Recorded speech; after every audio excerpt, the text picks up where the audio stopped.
안녕하세요. 저는 고3 딸 뒷바라지 하랴 비위 맞추랴 바쁜 50대 초반 여성입니다. 솔직히 저희 딸은 공부를 그리 빼어나게 잘하지도 않고요.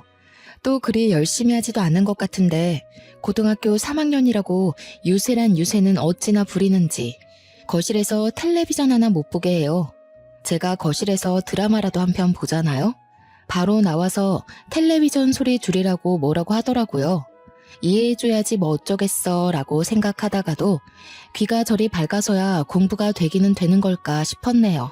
지금도 저는 딸이 뭐라고 할까봐 안방에 들어와서 라디오를 듣고 조심스레 사연을 적는 중이에요. 이번에는 또 키보드 소리가 크다고 와서 뭐라고 할까봐 신경 쓰이네요. 그런데 정말 솔직하게 말하자면요. 고등학교 3학년이라고 유세 부리고 성질 부리는 딸이 저는 너무나도 기특하더라고요. 대부분의 제 또래 부부들은 자식들이 성질 부리면 키워준 은혜도 모른다느니 다 크고 부모 섭섭하게 한다더니 그런 식으로 말하고는 하던데요. 우리 가족과 다른 가족들이 조금은 다른 사정을 갖고 있어서 서로의 마음이 다른 것 같더라고요. 저도 언젠가 딸에게서 배은망덕하다는 감정을 느낄 수 있을까요? 아무튼 우리 가족은 이렇게 잘 살고 있어요 하고서 자랑하고 싶은 마음에 이 사연을 쓰게 되었어요. 이 사연을 적으며 벌써 눈물이 날 것 같지만 꾹 참고 열심히 적어볼게요. 저는 위로 오빠가 한 명 있고요. 워낙 가부장적인 가정 속에서 자랐어요. 매 끼니마다 오빠가 남긴 밥과 반찬을 먹는 건 기본. 어린 나이부터 여자라는 이유로 요리면 요리, 설거지면 설거지, 온 집안일을 하며 자라왔네요. 주방에 들어오기라도 하면 큰일이라도 날 듯 굴던 아빠와 오빠가 생각나네요. 아빠와 오빠는 저와 엄마가 밥상을 차리지 않는 한 손 하나 까딱도 안 했죠. 그런 가정 환경에서 자랐던 제가 성인이 되고서 결혼 소식이 따로 없자 엄마부터 시작해서 할머니, 아빠, 오빠 아주 집안이 난리가 나더라고요. 제가 어디 하자 있는 것도 아닌데 왜 결혼을 안 하냐는 소리부터 시작해 맞선을 알아봐 주겠다면서 부모님 친구의 아들을 소개해주려 애쓰더군요. 그 당시엔 결혼을 안 하면 사람을 이상하게 보곤 했기 때문에 그렇게 등 떠밀려 맞선을 봤어요. 부모님 친구의 아들이라는 사람과 맞선을 보고 몇 번을 더 만나니까요. 자연스럽게 결혼 얘기가 오가면서 결혼 분위기가 형성되더니 어영부영 제 의견을 말할 시간도 없이 그 사람과 결혼하게 되더군요. 처음부터 그 사람이 제 마음에 들었던 것은 아니었는데 또 그리 마음에 안 들었던 것도 아니었거든요. 다만 조금 더 알아갈 시간이 있었으면 좋았을 텐데 싶어요. 저의 결혼은 사랑이라는 감정보다는 현실과의 타협으로 이루어진 결혼이라 초반에는 남편과 어색하기도 하고 서먹하기도 했는데요. 정말 다행스럽게도 남편은 알아갈수록 좋은 사람인 듯 싶었어요. 저희 부모님은 정말 한 가부장 하셨거든요. 그런데 남편은 2대 독자여서 그런지 시부모님은 더했지 덜하지는 않더라고요.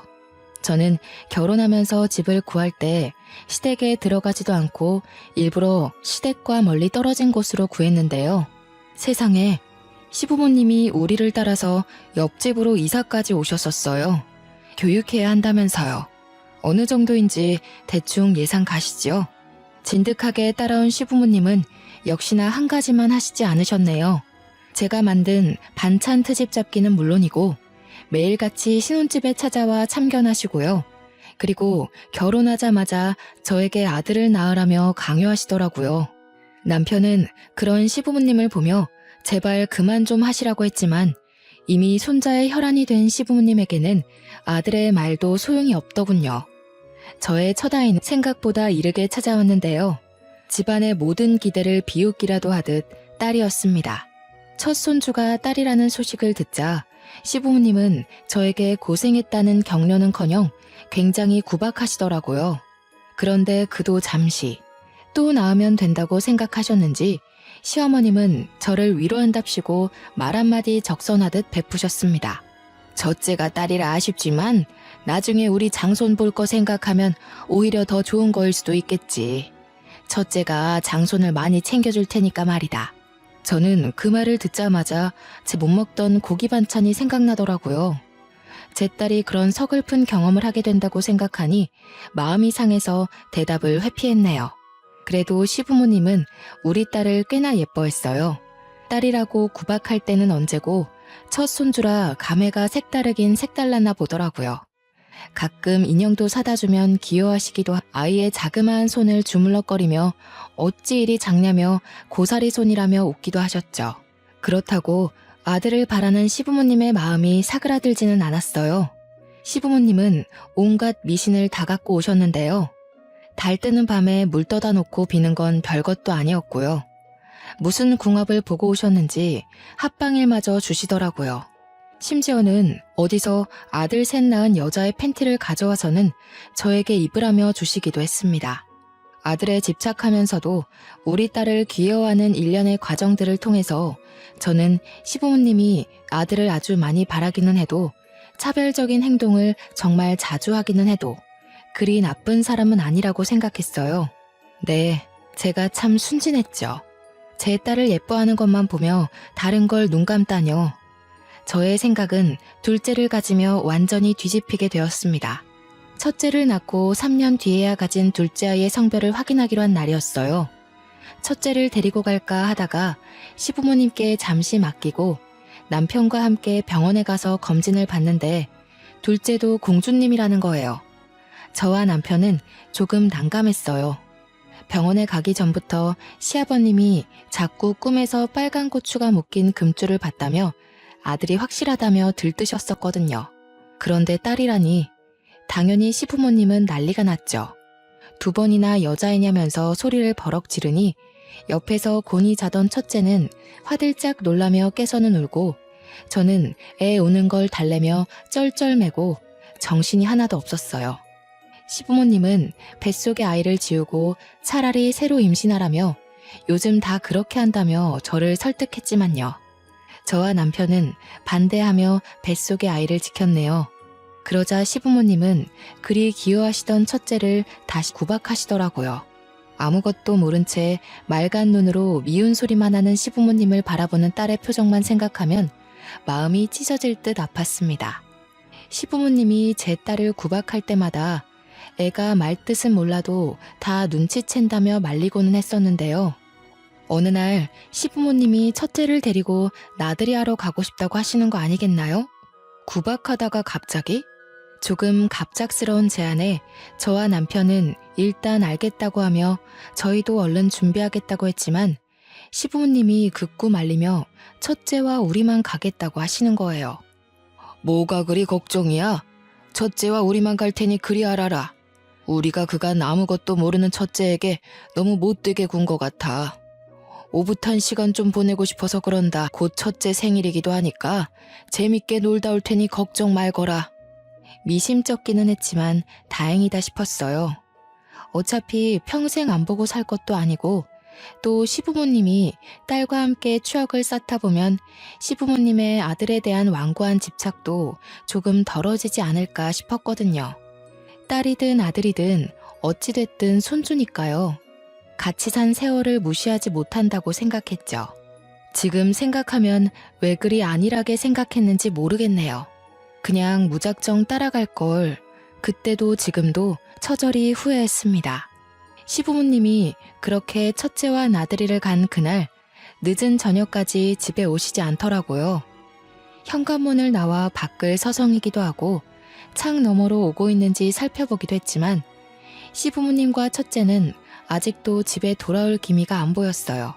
재밌게 놀고 있나 보다 싶으면서도 그 어린 걸 데리고 뭐 어떻게 노시길래 이리 늦으시는 거지? 하는 마음이 들었어요. 시부모님은 아주 늦은 밤에 한 치 앞도 안 보일 정도로 깜깜한 밤이 되어서야 집에 도착하셨습니다. 그런데 시부모님 옆에 첫째가 분명히 있어야 하는데 안 보이는 거예요. 저는 당황하며 시부모님께 아이가 어디에 있는지 여쭤보았죠. 그런데 시부모님이 하시는 말이 아주 사람 분통 터지게 하더라고요. 어린 것이 아장아장 걸으려고 하길래 손 붙잡고 걸었더니 어느샌가 보니까 애가 없어졌더라고. 우리가 근처 파출소도 가보고 미아 찾기 방송도 해봤는데 소득이 없었어. 미안해서 어째? 어떡하면 좋아? 저는 이 상황이 이해가 안 가더라고요. 저보다 당황해야 할 사람은 아이를 잃어버린 시부모님 아니겠어요? 그런데 아주 침착하고 태연하게 말씀하시니 제 목소리가 점점 커질 수밖에 없었습니다. 네? 소진이를 잃어버려요? 언제 어디서 잃어버리셨는데요? 아이가 사라졌으면 당장 전화라도 하셔서 저와 남편에게 말씀해 주셨어야죠. 왜 이제야 말씀해 주시나요? 이거 혹시 뭐 몰래카메라 그런 건가요? 장난하지 마세요. 재미없어요. 우리가 뭐 이런 장난을 왜 하겠니? 일단 미안하다. 우리도 당황해서 밤이 이리 껌껌해질 때까지 아이를 찾아다녔는데 아이가 나타나질 않았어. 그 어디냐? 공원 근처에서 잃어버린 것 같기도 하고. 늦게 알아채서 정확히 기억이 나질 않아. 믿고 싶지 않아서 장난치시는 거라고 생각했어요. 장난도 아니라니 하늘이 이리 무심할 수가 있나요?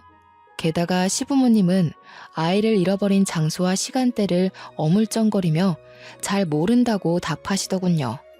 밤 늦은 시간에 큰 소리가 오가자 남편도 나와서 무슨 일이냐고 물어보더니 상황을 파악하고는 바로 나갈 준비를 마쳤습니다. 저도 그런 남편을 따라서 옷을 챙겨 입었네요.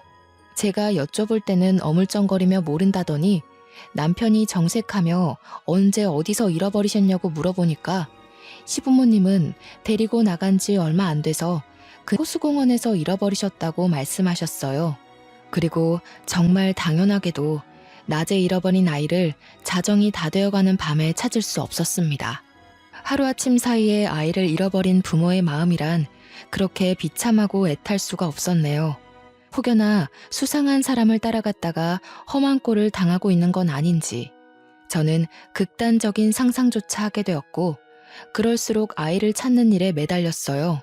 남편과 함께 밤낮 없이 아이를 잃어버렸다는 장소를 뒤지며 정말 사소한 흔적이라도 찾으려고 갖은 애를 썼지만 소득 하나 얻을 수 없더라고요. 시부모님은 일주일 정도 저와 남편의 눈치를 보다가 첫째에 대한 악담을 늘어놓으며 아이를 잃어버린 당사자 같지 않게 행동하기 시작하더군요. 있을 때는 그리 귀여워하더니 이게 말이 되는 행동인가요? 아이를 잃어버려서 한 가족의 평화를 망쳐놓고는 아이에 대한 악담을 하다뇨. 저는 그런 시부모의 행동에 분노를 느끼며 혹시 일부러 잃어버린 거 아니냐며 몰아붙였고 남편은 잔뜩 흥분한 저를 안고는 토닥이며 잠시 진정하라고 하더라고요. 시부모님은 그런 저를 기가 막힌 눈으로 쳐다보며 헛웃음을 짓더니 빈정이 상한 목소리로 그렇다고 말했습니다. 그래, 일부러 버리고 왔다. 근데 네가 감히 시부모 앞에서 소리를 질러? 아이도 임신했고 그 아이도 딸이라면서.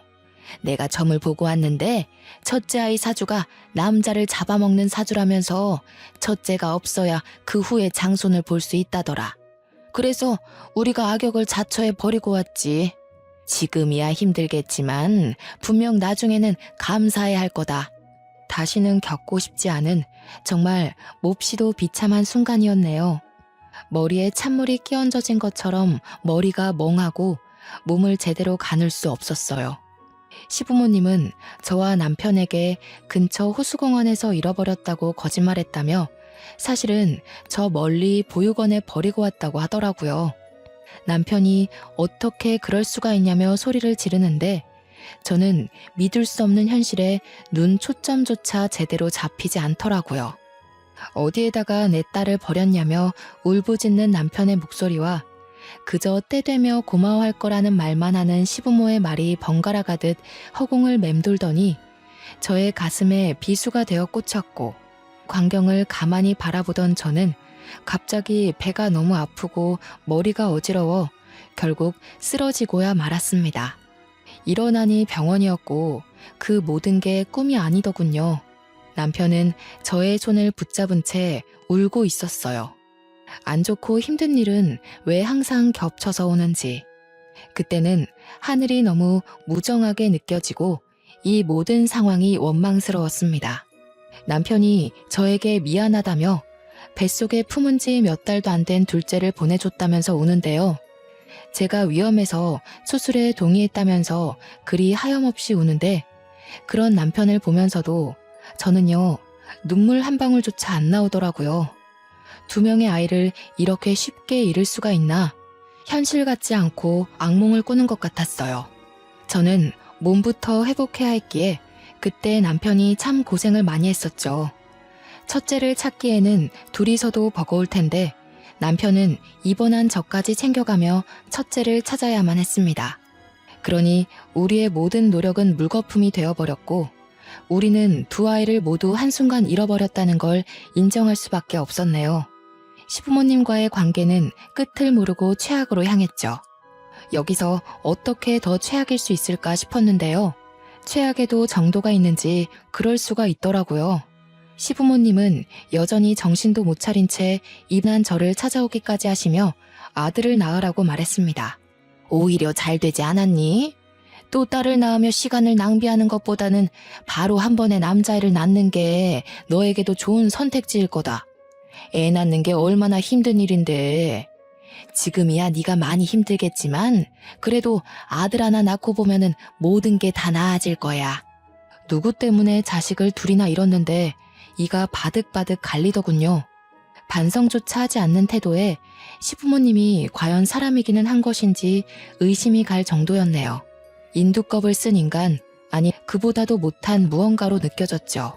남편은 너무나도 지친 얼굴로 그런 시부모님을 바라보다 한마디 했습니다. 그게 대체 사람이 할 말입니까? 이게 대체 사람이 할 짓이고요. 왜 이렇게 악독하게 변해버리셨나요?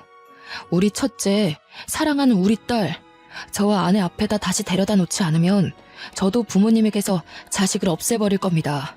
다시는 제가 죽을 때까지 부모님 안 볼 거라고요. 그러니 제발 돌려놔주세요. 제발요. 시부모님 두 분 모두 남편이 처절히 무너지는 모습을 보면서도 별다를 게 없는 표정이었어요. 시어머님은 남편이 안쓰럽기는 했는지 남편을 안아주려 했으나 남편은 그런 시어머님의 몸짓을 피하더라고요. 시아버님은 찌타고 혀를 한번 차시더니 말씀하셨네요.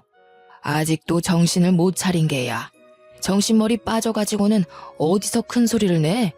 지금이야 예비를 원망하겠지만 나중에는 분명히 감사해야 할 거다. 더 멀리 미래를 생각해야지. 장손을 낳거라. 그럼 모든 것이 해결돼. 말이 통하지 않는 벽도 이보다는 말이 통할 것 같았네요. 말을 할 수 없는 짐승조차도 이보다는 나을 것 같았고요. 제가 퇴원하고 나서도 시부모님은 저희 집까지 찾아와서 계속 아들을 낳으라며 종용했습니다. 그때까지도 첫째 딸의 소식은 없었어요. 저와 남편이 전단지를 수백 장 뿌려도 파출소에 밥 먹듯 오가며 실종아동이 있는지 물어도 이 좁은 대한민국 땅에서 딸 하나 찾기가 그리 어렵더군요. 바로 옆집에 살았기 때문에 시부모님을 완전히 무시하기가 힘들었지만요. 저와 남편이 충청도로 거주지를 옮기면서 연을 확실하게 끊어냈습니다. 저도 남편도 시부모님을 바라보기가 힘들었거든요. 용서를 빌기는커녕 잘못이 무엇인지 모르시기도 했고 시부모님을 볼 때마다 가슴속에서 천불이 나서 제가 무슨 짓을 저지를지 저조차 알지 못할 정도로 자제력을 잃은 상태였습니다. 네, 시부모님은 그렇게 아들 울부짖더니 정말 하나뿐인 아들을 그 나이에 그렇게 잃고야 말았습니다. 당시에는 정말 뭐 하나라도 깨부시고 올 걸이라고 생각했는데요. 지금 생각해보니 시부모님에겐 아들과 영 끊기는 것이 최고의 복수 아니었나 싶네요. 이사를 가더라도 왜 굳이 충청도로 이사했는지 궁금해하실 수도 있어서요. 간단히 말을 해보자면 충청도를 선택하고 이사한 이유는 딱 하나였어요. 전국 8도를 다 돌아다닐 텐데 충청도가 한반도 위치상 중간에 있기 때문이에요. 시부모님이 보육원의 첫째를 버리셨다고 하니 보육원이란 보육원은 다 찾아서 전화하고 전국을 다 돌아다니기로 했죠. 남편은 다니던 직장마저 관둔 채 그리 시간을 보냈네요. 거주지를 옮겨가며 애타게 찾기를 반년. 시부모님이 처음 잘못 알려준 정보 때문에 애꿎은 호수공원을 뒤지면서 시간을 낭비하고 제가 쓰러지며 둘째마저 잃은 후 입원하며 또 시간을 낭비하고 충청도로 이사 준비를 하며 낭비한 시간이 셀 수 없이 많았어요. 처음부터 헛되게 날린 시간이 너무 많아 아이를 제대로 찾기 어려울 거라는 예상은 했지만 그래도 신이 있다면, 신이 우리를 버리지 않았다면 금세 찾을 수 있을 거라고 생각했는데 어느덧 반년이 지나자 그럼에도 불구하고 흔적조차 못 찾자 사람이 미칠 것 같더라고요. 정말 매일 밤 눈물로 지새우며 보냈습니다. 제대로 잠들지도 못하고요. 나중에는 또 아무런 정보조차 못 들을까봐 보육원에 전화를 거는 게 무서워지더군요. 남편과 제가 돈도 안 벌고 딸만 찾으러 다니는 생활을 오다 보니까요. 나가는 돈은 많고 들어오는 돈은 없고 당연히 생활할 돈이 부족해졌습니다. 우리가 언제까지 현실을 마냥 무시하며 살 수는 없겠더라고요. 딸을 찾으러 다니더라도 현실과 적당히 타협하기로 했죠. 어떻게 해야 돈을 벌면서도 이걸 계속 이어갈 수 있을까 고민이 많이 되더라고요. 후보는 많았습니다. 택시기사, 야채 트럭 장사, 사회복지사.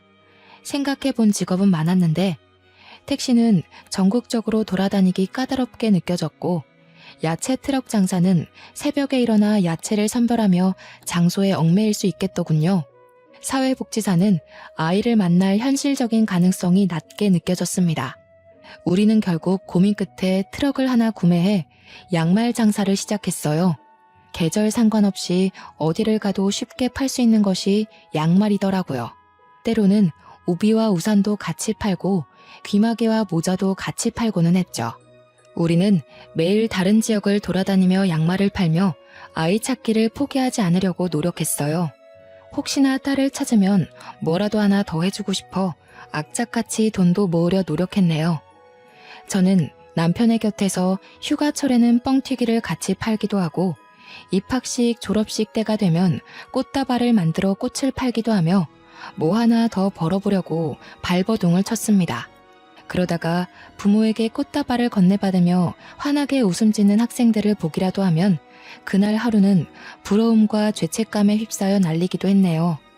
저와 남편은 인생을 갖다 바쳐가며 딸을 찾아다녔지만 아이의 머리카락조차 보지도 못하고 소식조차 듣지 못하는 날들만 늘어가더라고요. 사람인지라 당연히 지치고 힘들었는데 그보다 더 힘들게 느껴지던 것은 제가 딸의 기억을 잃어간다는 것입니다. 어느 순간 딸의 목소리가 어땠는지 기억이 안 나고 사진을 보지 않으면 딸의 얼굴마저도 희미하게 기억나더군요. 분명히 존재하던 딸의 존재는 저에게서 그리고 남편에게서 점차 희미해져 갔습니다. 포기할 수는 없었어요. 제가 10달을 배에 품고 직접 낳아 몇 년을 애지중지 키운 딸아이였고 눈을 감으면 자세히 기억은 나지 않아도 배시시 웃는 미소는 떠올랐거든요. 사진을 한 장 갖고 다니며 딸아이를 덧그리다 보니 시간은 참 빠르게 흐르더라고요. 모든 일을 제쳐두고 아이만 찾아다니는 생활을 한 지 5년이 넘어가자 주변에서는 슬슬 아직 늦지 않았으니 자식을 하나 더 낳아서 키우는 게 어떻겠냐는 소리를 조심스레 하기 시작했습니다. 그 사람들을 이해 못하는 것은 아니었어요. 말이 5년이지 그리 짧은 시간은 아니잖아요. 그 시간 동안 아이를 못 찾았다는 것은 가망이 없다는 것과 같다고 생각했겠죠. 그 사람들 입장에서는 더 늦어지면 새로운 아이마저 못 낳을 수 있으니 저와 남편이 걱정되어서 조언을 해준 거겠지 싶었어요. 그런데 그렇게 머리로는 이해를 하겠는데요. 자식을 잃은 부모 입장에서는 그 말을 좋게 들을 수가 없었네요. 사람은 적응의 동물이라고 하잖아요. 저도 남편도 아이를 찾아다니며 기대했다가 체념하는 것에 점차 익숙해져 갔네요. 5년이 6년이 되고 6년이 어느새 7년, 8년, 눈 떠보니 10년이 되더라고요. 네, 아이를 찾아 헤매인 지 10년이 되던 날 저와 남편은 어떤 변화를 맞이하게 되었습니다. 솔직히 강산도 변하는 그 정도의 시간이 흐르니 저는 반포기 상태였어요. 가망이 없다고 생각해 아이 찾기를 그만두고 싶어도 혹여나 하는 마음에 그만둘 수가 없어 못 그만두는 거였죠. 아이가 잘 살아있다면 중학생이 되어 있겠지 싶었지만 이제는 사진이 없으면 아이의 얼굴을 떠올리는 게 쉽지 않고 또 어떻게 변해 있을지 머릿속으로 그리는 게 어려워지더라고요.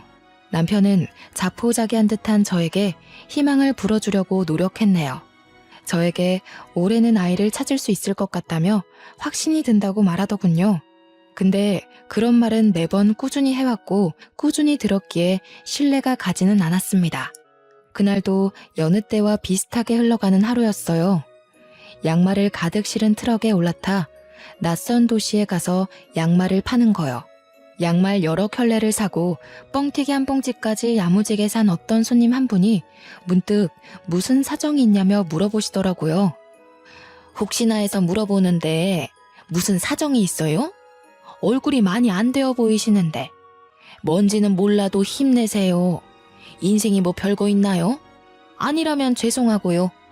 원체 말하기를 좋아하시는 분 같았어요. 저는 저 멀리서 실종 아동을 찾는다는 전단지를 돌리는 남편을 가리키며 말했죠. 저기 저 전단지 돌리는 남자 보이시나요? 제 남편이에요. 아이를 잃고서 트럭 하나에 몸담고 떠돌아다닌 지가 10년이네요. 그 세월 동안 우리 아이는 무얼 하고 있을지 생각하면 이 생활을 그만둘 수 없었어요. 제 얼굴이 많이 고단해 보이나요? 뭘 어쩌면 좋을지 몰라서 그런 것 같네요. 아이를 잃어버리셨다고요? 이런 세상에, 제가 괜히 물어봤나 봐요. 죄송해서 어쩌죠? 그러고 보니 요즘 유전자인가 뭔가 DNA로 가족 찾을 수 있다던데 혹시 해보셨어요?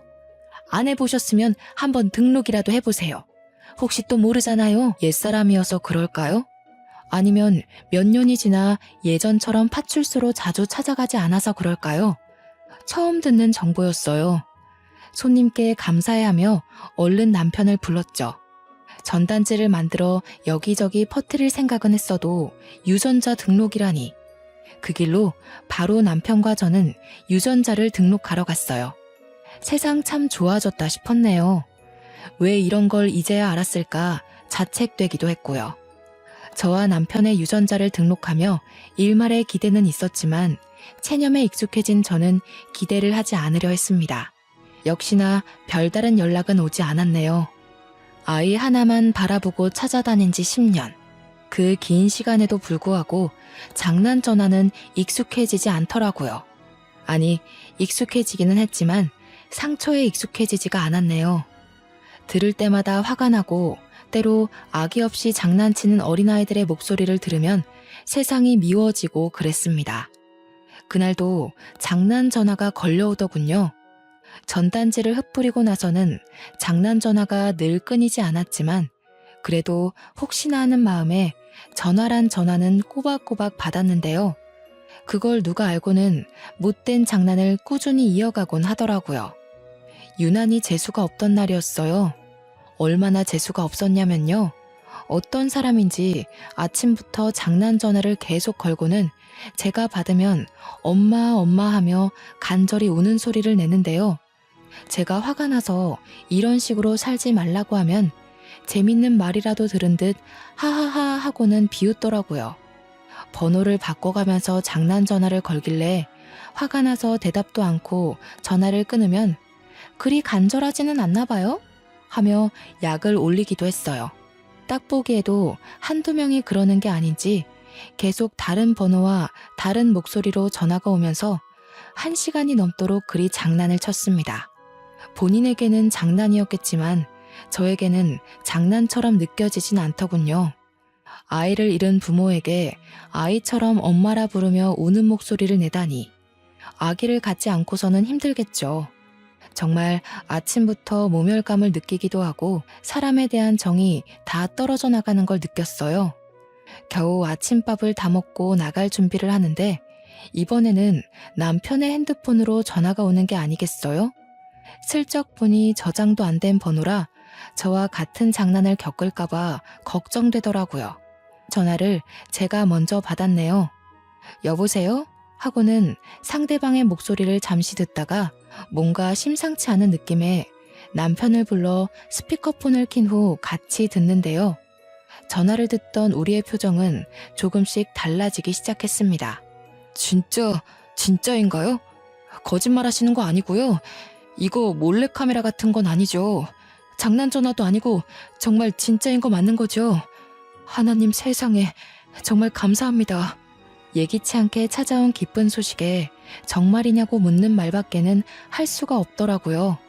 핸드폰만 붙들고 정말인 거 맞냐고만 물어보다가 전화가 끊기자 저와 남편은 어느새 얼싸안고서 눈물을 뚝뚝 흘리며 엉엉 울었습니다. 다름이 아니라요. 전에 손님에게 들은 말을 따라서 우리가 유전자 등록을 했었잖아요. 전화가 와서는 이번에 유전자가 일치하는 아이가 있다는 말을 들었어요. 그때 너무 기뻐서 자세하게는 기억이 안 나는데 아무튼 나이도 성별도 너무나 우리 딸이 맞았고 또 아이 측에서 만나고 싶다는 연락이 왔다고 하네요. 우리한테도 만나보시겠냐는 의사를 물어보시는데 당연히 괜찮다고 당연히 언제든지 상관없다고 말하면서 감사하다는 말만 되풀이하게 되더라고요. 그저 스쳐 지나가 다시 볼 수 없던 그 손님 덕분에 우리가 유전자 등록을 하고 그게 이렇게 이어지다니 너무나 기쁜 마음을 숨길 수가 없었습니다. 다시 만나게 된다면 정말 이 모든 은혜를 베풀이라 그리 생각했어요. 모든 것이 믿기지 않고 꿈이 아닐까 싶어 두렵기도 하던 와중에 시간은 여느 때와 같이 무심히 지나가더군요. 저와 남편이 평생을 기대하고 소망하고는 했던 날에 아침이 밝아왔습니다. 새벽부터 일어나 머리도 하고 화장도 하고 옷도 제일 신경 써서 입으며 남편도 저도 서로에게 이거 괜찮아? 100번은 말한 듯해요. 누구를 만나러 간다고 해도 이렇게까지 신경 쓴 적은 없었는데 잃어버린 우리 딸을 만나러 간다니 온몸이 떨리고 우리 딸 마음에 쏙 들고 싶어서 잘 보이고 싶어서 머리부터 발끝까지 신경을 쓰게 되더라고요. 약속 장소에 도착하자 심장이 막 쿵쾅거리고 불안하기도 하고 그냥 벌써부터 눈물이 나올 것 같았습니다. 남편도 긴장이 됐는지 주차를 하면서도 손을 미세하게 떨더라고요. 차문을 열고 나가기 전에 서로 심호흡을 하며 격려해 주었죠. 괜찮을 거야. 우리 딸이 부담스럽지 않게 하자. 우리가 꿈꿔왔던 날이니까 걱정하지 말자. 저와 남편은 서로의 손을 꽉 붙잡고 건물 안으로 조심스레 들어갔어요. 들어가자마자 어떤 중학생쯤 되어 보이는 아이가 앉아있는 게 눈에 박히더군요. 아이와 눈이 마주치자마자 저 아이가 바로 내 아이라는 확신이 들면서 마음이 술렁거렸지만 오랜만에 첫 만남을 저의 눈물로 망치고 싶지는 않았기에 요동치는 제 감정을 억지로 억누르고 눈물을 참으려 노력했습니다. 마주 앉아 딸과 인사를 나눴는데 그 모든 상황이 벅차오르더라고요. 일단 아이의 음료부터 사주고 싶어서 뭐 먹을래? 하고 물어보았습니다. 딸은 코코아가 먹고 싶다고 말했어요. 어렸을 때도 단 거라면 사족을 못 썼는데요. 일이 오랜만에 만났는데도 그 사실은 변하지 않았더군요. 나오길 기다리면서 무슨 말이라도 꺼내야겠다고 생각했었지만요. 너무 오랜만에 보는 다시는 못 볼 수 있겠다 생각했던 딸의 모습을 볼 수 있게 되자 그저 하염없이 바라만 볼 수밖에 없었어요. 단정하게 빗어진 아이의 머리카락, 반듯한 이마와 살짝 처진 속눈썹, 동그란 어깨와 조약돌 같은 아이의 손톱, 어색한 듯 미묘하게 내려간 입꼬리. 귀하다는 게 이런 건가 싶고 행복했어요. 음료를 마시면서 천천히 우리의 이야기를 펼쳤습니다. 딸은 우리가 어떻게 지냈는지 본인을 찾기는 했는지 물어보더라고요. 깊은 대화를 이어가게 되었네요. 그럼 어떻게 찾지 않을 수가 있겠니? 다니던 직장도 그만두고 충청도로 거주지도 옮겨가며 온 사방을 다 떠돌아다니며 널 찾아 헤맸지. 성과는 없었지만 지금 네 얼굴을 바라볼 수 있으니 그것만으로 만족한단다. 딸은 궁금한 게 많았는지 끊임없이 우리에게 질문하더군요. 그런 딸을 바라보며 저와 남편은 우리가 얼마나 너를 찾아다녔는지, 우리가 어떻게 헤어지게 되었는지 그 모든 것을 사죄하듯 낱낱이 다 말해주었습니다. 얼마나 찾아다니셨어요? 어떻게 우리가 헤어지게 된 거고요? 왜 이제서야 우리가 만나게 된 건가요? 왜 제가 만나자고 하는 걸 수락하셨어요? 널 잃어버린 날부터 단 하루도 빠짐없이 네 생각을 안 한 적이 없었어. 그 후 내 모든 인생을 포기하고 너를 찾아다녔다 해도 과언이 아닐 정도로 그리 찾아다녔어. 자그마치 10년이야. 솔직히 만나지 못할 거라는 생각도 했지만 너를 찾아다니는 걸 포기할 수는 없었어. 죽지 못해 살았단다.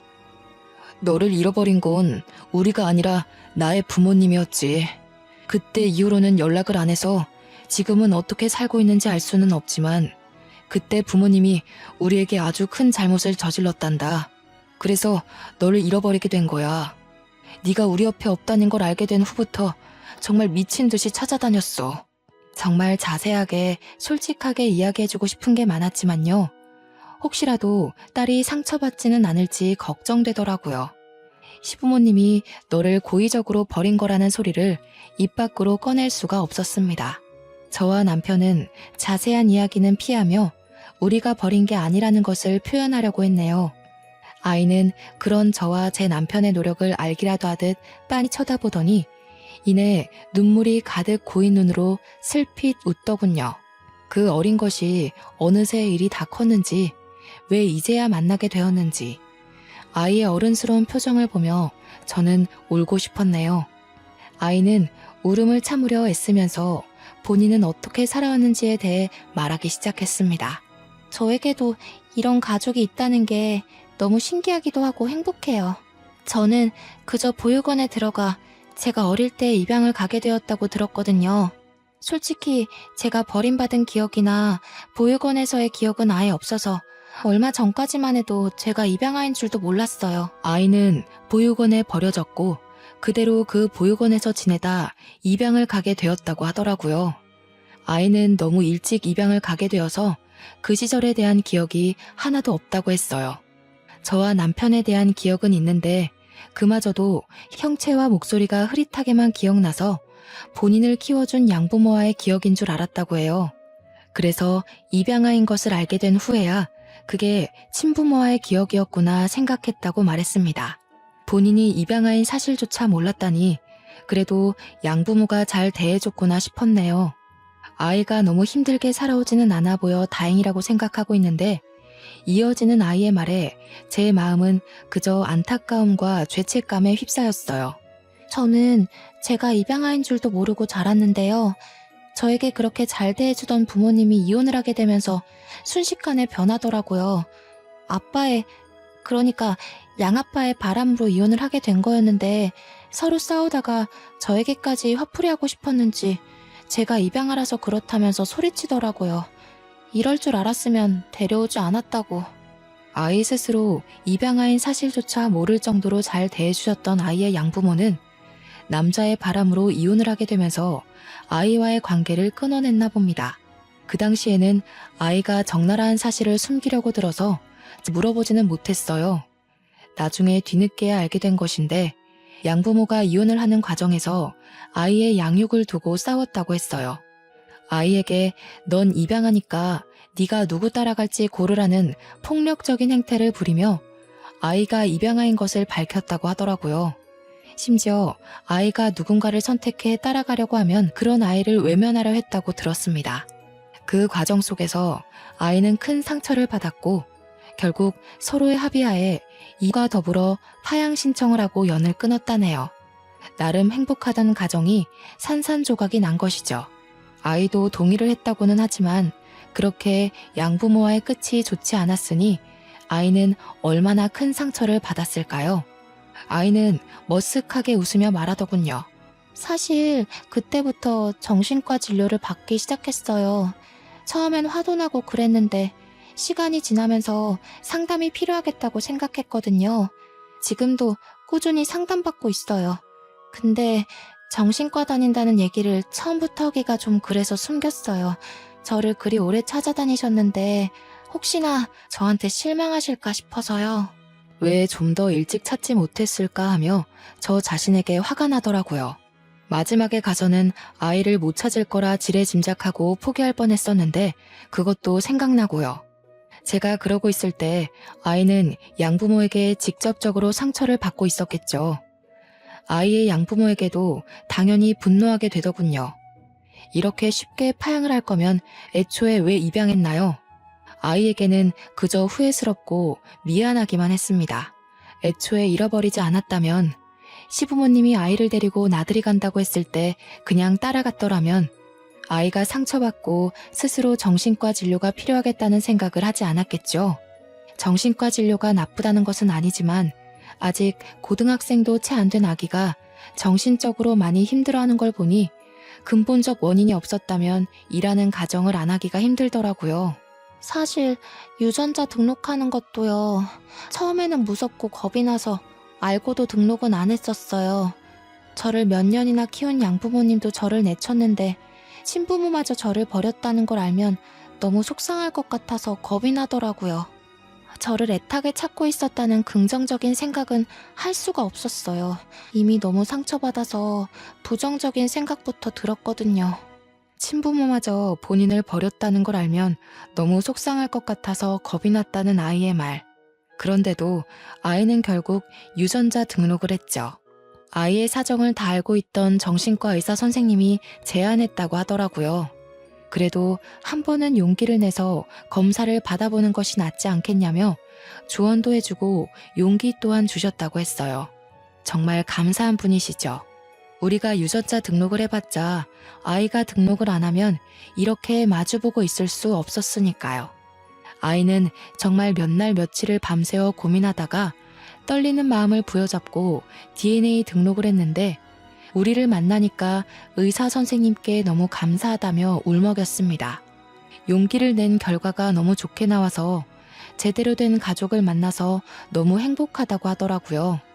그런 아이를 꼭 안아주다가 저도 눈물이 나왔네요. 남편은 옆에서 펑펑 울더라고요. 아이보다 더 우는 것 같아서 웃음이 조금 나왔습니다.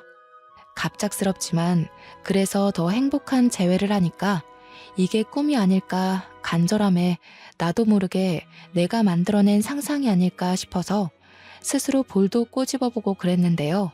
볼이 아픈 걸 보니 현실이구나 싶어 실실 웃음만 나더라고요.